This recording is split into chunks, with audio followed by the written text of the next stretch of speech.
हज़रत उम्मे सलमा रज़ी अल्लाह ताला अन्हा का ये वाक़या अगर आप सुन ले तो आप जो चीज़ खो चुके हैं उस पर आप खुश हो जाएंगे। हज़रत उम्मे सलमा और हज़रत अबू सलमा रज़ी अल्लाह ताला अन्हु दोनों मियाँ बीवी थे जिनका आपस में बहुत प्यार था, और जंग ओहद के मौके पर हज़रत अबू सलमा रज़ी अल्लाह ताला अन्हु को गहरा ज़ख्म लगता है, जिसके कुछ अरसे बाद उनकी शहादत हो जाती है। इसके बाद हज़रत उम्मे सलमा रज़ी अल्लाह ताला अन्हा बहुत गमज़दा और परेशान रहने लगती है। इस पर हुज़ूर अलैहिस्सलातु वस्सलाम उनको कुछ दुआएं सिखा देता है और फरमाते हैं कि कहो इन्ना लिल्लाहि व इन्ना इलैहि राजिऊन, यानी बेशक हम अल्लाह के लिए है और उसी की तरफ लौटना। दूसरे नंबर पर हुज़ूर अलैहिस्सलातु वस्सलाम फरमाते हैं, या अल्लाह मेरे इस गम और आजमाइश को राय गा जाने ना देना, यानी इसके बदले मुझे कुछ न कुछ अजर ज़रूर देना। तीसरा फरमाते हैं कि या अल्लाह मुझे इससे बेहतर अता फरमा।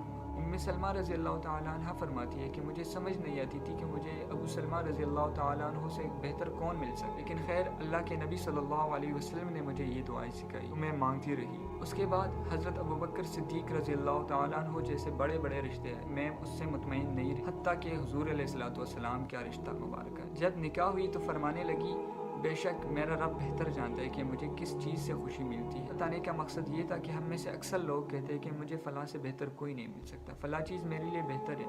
हालांकि इस वाक़े से हम अंदाज़ा लगा सकते हैं कि जो शख्स अल्लाह ताला पर तवक्कुल और यकीन करता है, अल्लाह ताला उसे कभी भी मायूस नहीं करता। अगर आप कोई चीज़ खो चुके हैं तो अल्लाह ताला पर भरोसा और तवक्कुल करें।